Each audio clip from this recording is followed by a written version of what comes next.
And he goes, we have Janet.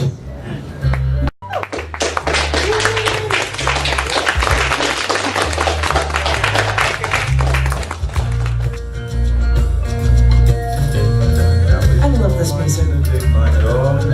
This Chicago girl has to bring her Chicago music to come when she gets on stage. I have to. And yes, I do happen to run magazines, and I would like to tell the feature that I would like both of the rules poems. I have, and I can take previously published stuff if they're cool with it, so I'll give you information about that later, but that's cool. Anyway, hi. And I'm doing my best to read happy poems. I'll get 3 for you here. The first poem that I've chosen is actually, in Chicago, I ran a poetry open mic for over half a decade. And the first time I ran the first get-together at the open mic, I start by reading one poem at the beginning of the open mic and then leave it open, and I read this poem. And it's called The Battle at Hand.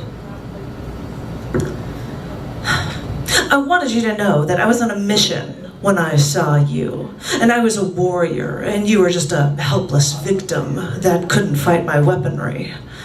That wouldn't fight my weaponry. I would come into town and pillage and rape and pillage, depending on how you put it. And you know, rape is such a harsh word, you know, entirely inappropriate for this, because I made sure that you wanted me before it was all over. Because I have a knack for doing that when I fight my battles. This is how I care to think of you. I was on a conquest. I came fully equipped with ammunition. I had bayonets, I had a rifle, I had rounds of bullets on a chain thrown over my shoulder, I had a .22 caliber magazine-loaded handgun, and I didn't even need to use the hand grenade or the tear gas.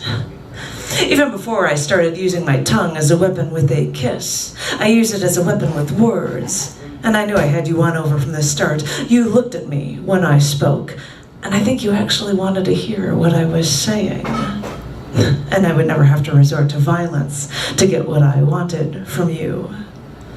We seldom had opportunities before, but we made one, and we somehow made it work. And no, it wasn't a momentous moment in my life. It was just a moment, a conquest, a battle. And in my own mind, I won the war. People thought we'd never get along, but I know better. I know there's no such thing as not getting along with me. And I know I can make anyone like me, as I did with you. You were easy prey, you know.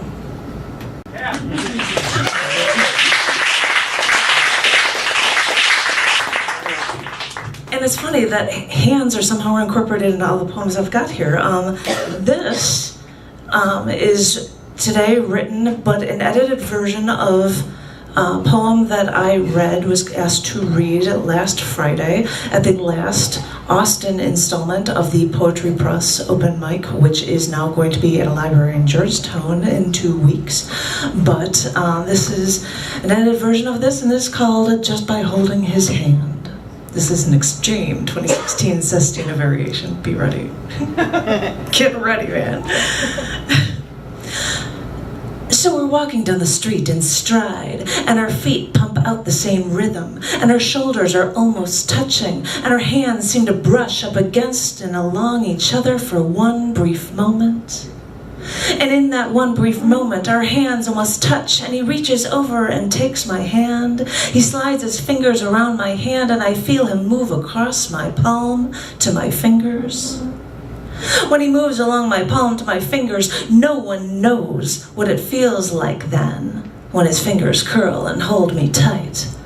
Well, it feels like pop rocks. You know when it feels like pop rocks, that candy is sliding down your throat after you let it explode on your tongue, and it's tingling. Oh, you know that feeling. And no one else is eating those pop rocks, and no one knows that tingling feeling, and this is my little secret. And I love keeping this little secret when I feel this feeling like never before, and it makes me want to laugh and cry, because when I look around the room, I see no one is eating those pop rocks, and no one knows the feeling when he's holding my hand. No one knows the feeling when he's holding my hand, and it's like candy and cupids and hearts and sunshine and all those generic symbols of love that never explain it just right. Words can never explain it just right. It's catching your breath, falling from an airplane. It's climbing a mountain. It's standing on a glacier. It's following dolphins. It's swimming at the sharks. It's turning your head and seeing those fingers interlocked with yours as you're walking in stride. Because then and there, walking in stride, you think of those pop rocks tingling down your throat. But now this feeling hits all of your nerves because pop rocks never get it right. And now no one has ever felt like this, and all of your muscles and all of your nerves, and now you want to hold on to that for your life. And now you feel something you've never felt before, all just by holding his hand.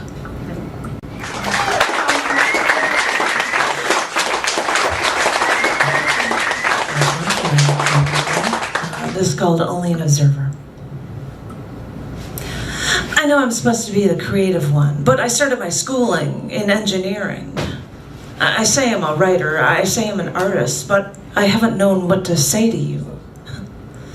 But I want you to understand that if I were a painter, I'd be Michelangelo and paint my love for you like it was the Sistine Chapel, our hands touching in the sky, like it was our Last Supper.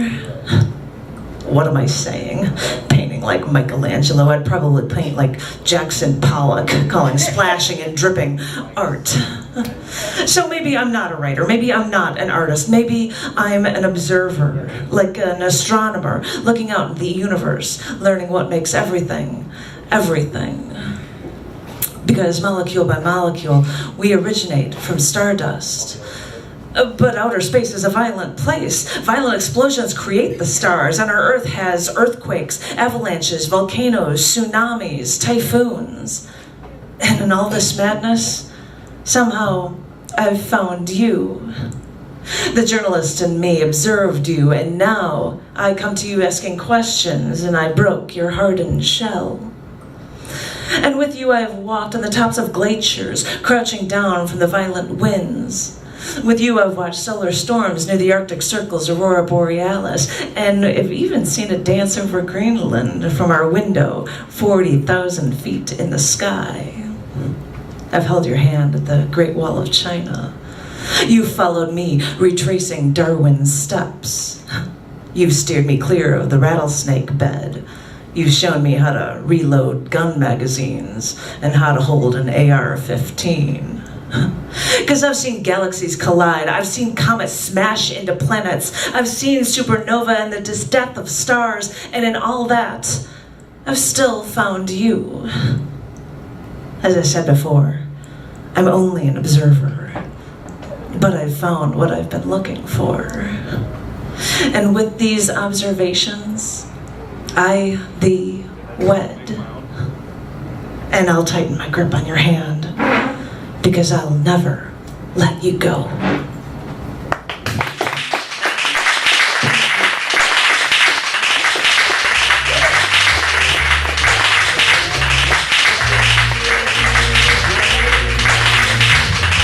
Give it up for Janet.